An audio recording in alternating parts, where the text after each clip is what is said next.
Greetings, peace be with you.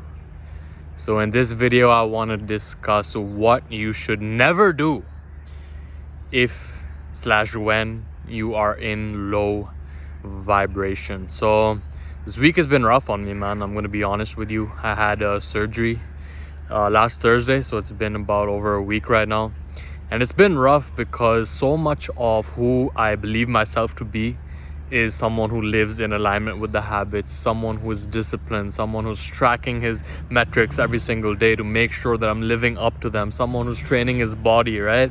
And so much of my identity has been tied up in that, into like the achiever, the doing, the habits, the discipline, the lifting weights, the getting the body on point, and I haven't been able to stick with those habits, and the excuses that I had surgery so I can't, right? So part of that is like, yeah, I can't actually lift weights, but there's other things that I can do. Either way, I found myself in low vibration, right? So our vibration is not something that is constant, right? It's something that fluctuates, and I found myself in the lower levels of just low energy, low vitality, it's like shaming and guilting myself for not living up to these standards. But either way, we all find ourselves at some point or another at a lower vibration than we once were, right? Life is up and down. It's a wave. It's up and down, and the only thing that's flat is death at the end of the day, I think. So what have I been doing to deal with that? So this is something that you shouldn't do, right? I'm just reflecting on the week that's been by. It's Friday as I'm filming this right now, and the one thing that you should never do when you find yourself in a low vibration is escape, right? So I noticed tendencies in myself, like, when I wasn't able to live up to a certain standard of completing a certain activity that I said I was going to do because I couldn't do it, like lifting weights or like doing yoga or like writing a song or like playing guitar or whatever it is. It's like I found myself in that cycle of escape, right? And so many of us tend to do this, right? And that just, for me personally, it involved eating a lot, right? I noticed that I was just constantly like, I need to eat something, I need to put something in my mouth. And reflecting back on it, this is something that I noticed was an attempt to change my state, right? So feeling in that low vibration energy, and then like eating to some extent makes us feel present to the moment, because we get in touch with our sense of taste, which is in the moment right now, to escape how we feel right now, and it changes our vibration in the moment. Now, given I did not like binge on sugar, I did not like do things that I used to do, like, which was like eat 2 tubs of ice cream.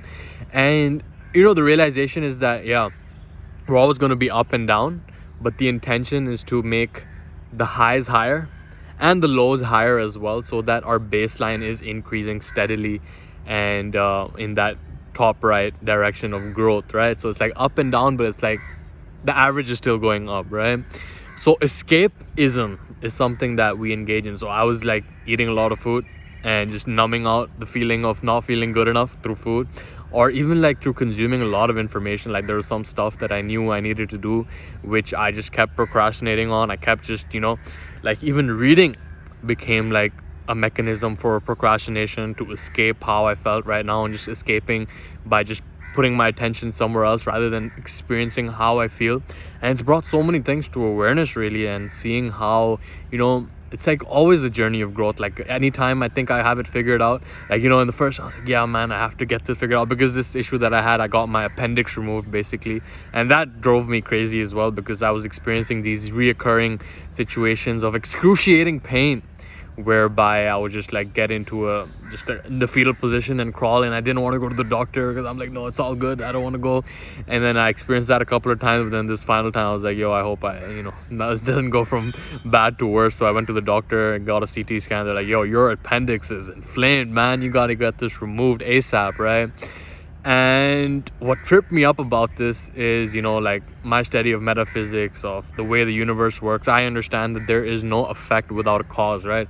The fact that I was experiencing this effect of an inflamed appendix, and what tripped me up is like, I don't know what's causing this, right? I changed my diet, like completely eliminated all potential triggers, and then still experiencing this. So it's like on one side I got an organ removed, which apparently does not have a use, but that's only what we say because we don't understand the true mechanisms of it. And now it's like too late because I'm like reading what's the causes of, what are the purposes of the appendix, and then reading about like, oh shit, maybe it was having a use of storing bacteria so that I could repopulate my gut when I have antibiotics. But like now I can't get my appendix back, and then that tripped me up. But I digress over here. As you can see, I've been, stuck in that loop over there. But I think really the biggest lesson is not to escape how we feel, right? When we are in that low vibration, it is an opportunity to get even further awareness about why we feel the way that we do, right?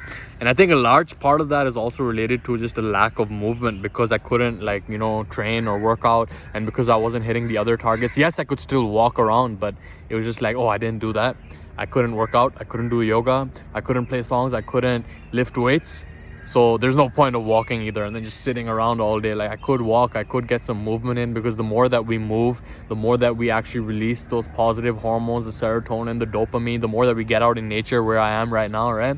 So escapism is something that, right now, I noticed it was through the food, it was through consuming information, it was through procrastination, it was through a lot of things where I was escaping how I felt by attempting to change my state with some external substance, rather than sitting down in my place and examining why I felt the way that I do and accepting the way that I do. Because we hold on to this feeling, right? It's like I feel shame, I feel guilt. I want to hold on to it rather than just sitting in that place and just experiencing that emotion full on, so that the energy behind it can run out, right? And I noticed that, if I just sit and meditate, and inevitably after 10 to 15 to 20 minutes, you will feel better, right? So never escape, never suppress, never repress, because then we just hold on to that low vibration and then it lasts even longer, right?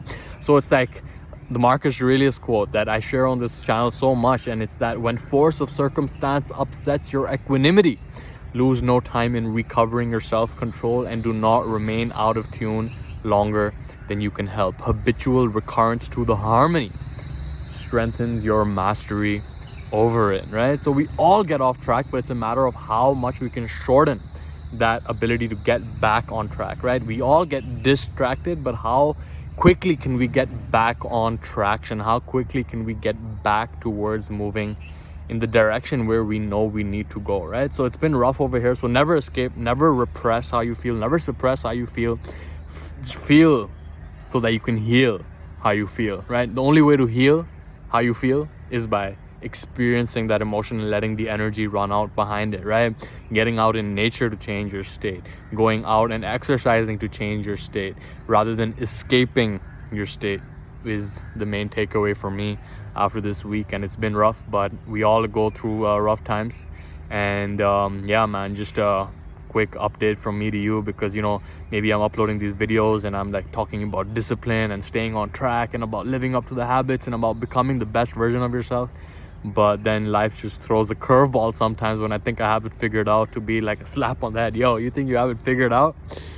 Just hold on a minute, right? Let's just be humble and take a moment to reflect, and always an opportunity to deepen your awareness about how things are and how you fit into the bigger picture, and how on one level you are just a small figment in the big picture of things, but on the big picture you're actually everything in this small picture as well, right? So as Rumi said, right, you're not a drop in the ocean, you're the ocean in a drop. Or maybe you are a drop in the ocean and the ocean is the drop, right? Maybe it goes both ways, and that's a paradox which intellectually can be difficult to understand, but at a higher level of awareness we realize that we are an individuation of everything, and everything is an individuation of us to some extent, right? So just update from me to you, and whatever it is that you're experiencing or that you're going through, just understand that we all experience those lows, but it's about making those lows higher as we make those highs higher as well, so that we make our best our new baseline, and we continue to improve and level up. I reflect back, a couple of years ago, I would be going, if I found myself in this situation, just in a very downward spiral of busting nuts, of just letting that go on. But as soon as you catch yourself, that is the moment where you realize, okay, how can I heal this? How can I really let this go, so that I can create space for the new to come into my life? Okay, so the key is to catch yourself always and never escape yourself, never suppress it, never repress it. Okay, so with that, I'll conclude this video. Leave a comment below letting me know your number one takeaway. I love opening up the discussion and hearing from you, and you know, seeing how you're resonating with this, what your journey is going like that, and helping you out in any way that I can. And subscribe if you haven't already. Click the like button if you like this video. But with all that being said, I will leave you in the peace and power of the one infinite creator, and I will catch you in the next one. Much love to you. Take care.